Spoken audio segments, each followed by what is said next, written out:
আসসালামু আলাইকুম ওরহমতুল্লাহ। প্রিয় দর্শক, দাজ্জাল এই একটি নাম শুনলেই মুমিন হৃদয়ে অজানা আতঙ্কের সৃষ্টি হয়। কিন্তু আপনারা কি জানেন কিয়ামতের এই ভয়ঙ্কর ফিতনার জন্মের সময় ঠিক কী ঘটেছিল? তার পিতামাতা আসলে কে ছিলেন? তারা কি সাধারণ মানুষ ছিলেন, নাকি জিন বা শয়তানের কোনো অংশ? শিশু বয়সে দাজ্জাল এমন কিছু আচরণ করত যা শুনলে আপনার গায়ের লোম দাঁড়িয়ে যাবে। তার জন্মের পর তার মা কিভাবে মারা গিয়েছিলেন সে এক অদ্ভুত ইতিহাস। একদিন আমাদের প্রিয় নবী হজরত মুহাম্মদ সাল্লাল্লাহু আলাইহি ওয়াসাল্লাম মসজিদে নববীতে মিম্বরে দাঁড়িয়ে সাহাবীদের উদ্দেশ্যে এক রহস্যময় কথা বললেন।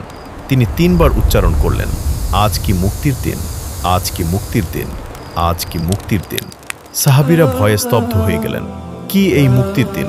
কেনই বা রাসূল সাল্লাল্লাহু আলাইহি ওয়াসাল্লাম এই কথাটি ৩ বার বললেন? আজকের ভিডিওতে আমরা দাজ্জালের জন্ম থেকে শুরু করে তার মৃত্যু পর্যন্ত এমন কিছু লোমহর্ষক তথ্য জানাবো যা হয়তো আপনি আগে কখনো এভাবে শোনেননি। তাই অনুরোধ থাকবে ইতিহাসের এই গুরুত্বপূর্ণ অধ্যায়টি জানতে ভিডিওটি শেষ পর্যন্ত আমাদের সাথেই থাকুন।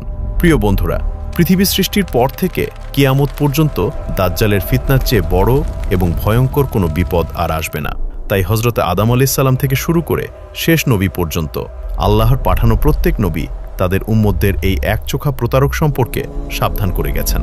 বিশ্বনবী সাল্লাল্লাহু আলাইহি সাল্লাম আমাদের স্পষ্টভাবে জানিয়ে দিয়েছেন, আল্লাহ এমন কোনো নবী পাঠাননি যিনি তার জাতিকে মিথ্যাবাদী দাজ্জাল সম্পর্কে সতর্ক করেননি। তিনি দাজ্জালের একটি বিশেষ শারীরিক বৈশিষ্ট্যের কথা উল্লেখ করে বলেন, মনে রেখো, দাজ্জাল হবে একচোখা, আর তোমাদের মহান রব একচোখা নন।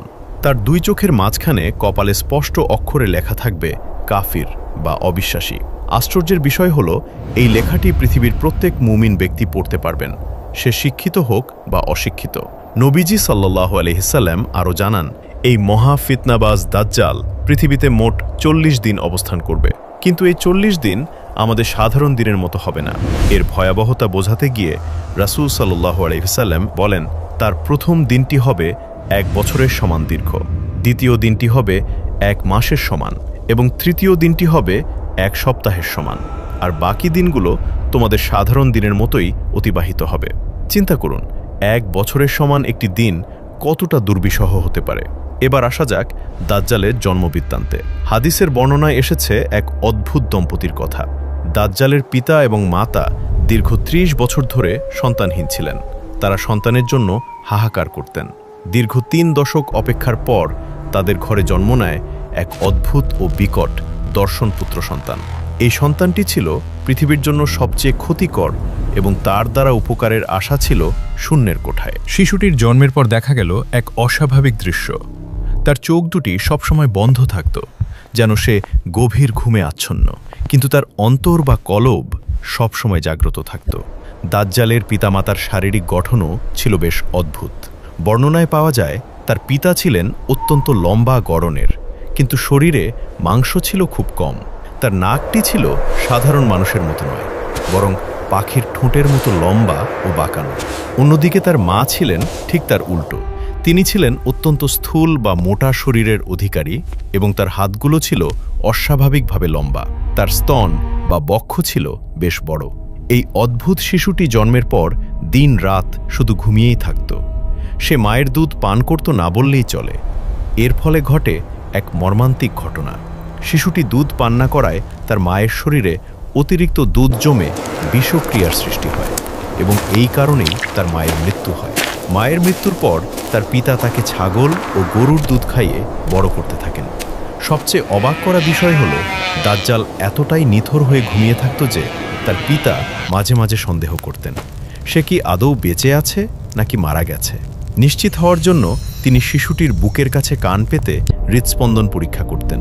নবীজি যথার্থই বলেছেন, তার চোখ ঘুমাবে, কিন্তু তার অন্তর কখনো ঘুমাবে না।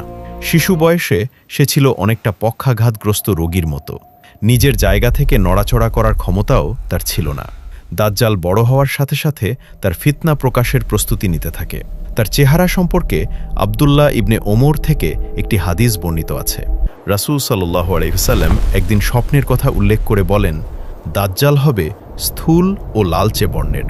তার ডান চোখটি হবে অন্ধ এবং সেটি দেখতে হবে ফোলা আঙ্গুরের মতো, যেন চোখটি কোটর থেকে বাইরের দিকে বেরিয়ে আছে। সে নিজেকে আল্লাহ বলে দাবি করবে এবং মানুষকে বিভ্রান্ত করতে এমন সব ভেলকিবাজি দেখাবে যা দেখে দুর্বল ঈমানের লোকেরা সহজেই ধোঁকা খেয়ে যাবে। তার কাছে জান্নাত এবং জাহান্নামের মতো দুটি জিনিস থাকবে, কিন্তু সাবধান। রাসূল সাল্লাল্লাহু আলাইহি ওয়াসাল্লাম বলেছেন, দাজ্জাল যাকে জান্নাত বলবে সেটি মূলত জ্বলন্ত আগুন বা জাহান্নাম, আর যাকে সে জাহান্নাম বলবে সেটিই হবে প্রকৃত জান্নাতের প্রশান্তি। আল্লাহ তাকে পরীক্ষা হিসেবে কিছু অতি প্রাকৃত ক্ষমতা দেবেন। সে আকাশকে আদেশ দিলে আকাশ থেকে বৃষ্টি বর্ষিত হবে, মাটিকে আদেশ দিলে মাটি ফসল উৎপাদন করবে, এমনকি সে একজন মানুষকে হত্যা করে দ্বিখণ্ডিত করবে এবং দর্শকদের সামনে তাকে পুনরায় জীবিত করে তুলবে। তারপর দম্ভ করে বলবে, আল্লাহ ছাড়া কি এই কাজ কেউ করতে পারে? এই দৃশ্য দেখে অগণিত মানুষ তাকে প্রভু হিসেবে মেনে নিয়ে বেঈমান হয়ে যাবে। দাজ্জাল যখন আত্মপ্রকাশ করবে তখন তার প্রধান অনুসারীরা হবে ইহুদি জাতি। বিশেষ করে ইরানের ইস্পাহান নগরী থেকে ৭০,০০০ ইহুদি তাকে মসিহ হিসেবে বরণ করে নেবে। তারা সবুজ রঙের বিশেষ এক ধরনের চাদর পরিধান করে তার সাথে যোগ দেবে। এছাড়াও তুর্কি বংশোদ্ভূত কিছু জাতি, মরুভূমির অশিক্ষিত বেদুইন এবং নারীদের একটি বিশাল অংশ তার ফিতনায় পড়ে তার অনুসারী হবে। পৃথিবীতে তার চলাচলের গতি হবে কল্পনাতীত। রাসূল সাল্লাল্লাহু আলাইহি ওয়াসাল্লাম বর্ণনা মতে, মেঘকে বাতাস যেভাবে দ্রুত গতিতে তাড়িয়ে নিয়ে যায়, দাজ্জাল ঠিক সেভাবে এক প্রান্ত থেকে অন্য প্রান্তে ছুটে বেড়াবে। পৃথিবীর এমন কোনো গ্রাম বা শহর বাকি থাকবে না যেখানে তার পদধূলি পড়বে না। মানুষ তার ভয়ে পাহাড় জঙ্গলে লুকিয়ে থাকবে, কিন্তু দুটি পবিত্র স্থান মক্কা এবং মদিনা তার জন্য নিষিদ্ধ থাকবে। এবার আসি সেই মুক্তির দিনের ঘটনায়, যা শুরুতে বলেছিলাম। মুহজিন ইবনে আদরা রাদিয়াল্লাহু বর্ণনা করেন, রাসূল সাল্লাল্লাহু আলাইহি ওয়াসাল্লাম খুতবার সময় ৩ বার মুক্তির দিনের কথা বলেছিলেন। সাহাবীদের প্রশ্নের জবাবে তিনি জানান, দাজ্জাল সারা পৃথিবী চষে বেড়ালেও মক্কা ও মদিনায় ঢুকতে পারবে না, কারণ এই দুই পবিত্র নগরীর প্রতিটি প্রবেশপথে ফেরেশতারা উন্মুক্ত তরবারি হাতে পাহারায় থাকবেন। দাজ্জাল মদিনায় ঢুকতে ব্যর্থ হয়ে উহুদ পাহাড়ের কাছে জুরফ নামক একটি লবণাক্ত বা অনুর্বর সমতল ভূমিতে তার তাঁবু গাড়বে। সে উহুদ পাহাড়ে দাঁড়িয়ে মদিনার দিকে তাকিয়ে তার অনুসারীদের বলবে, ওই যে দূরে সাদা প্রাসাদটি দেখা যাচ্ছে, ওটা কি তোমরা দেখতে পাচ্ছ? ওটা হলো আহমদ সাল্লাল্লাহু আলাইহি ওয়াসাল্লাম ও এর মসজিদ। এরপর মদিনা শহরে ৩টি বড় ধরনের কম্পন বা ভূমিকম্প হবে।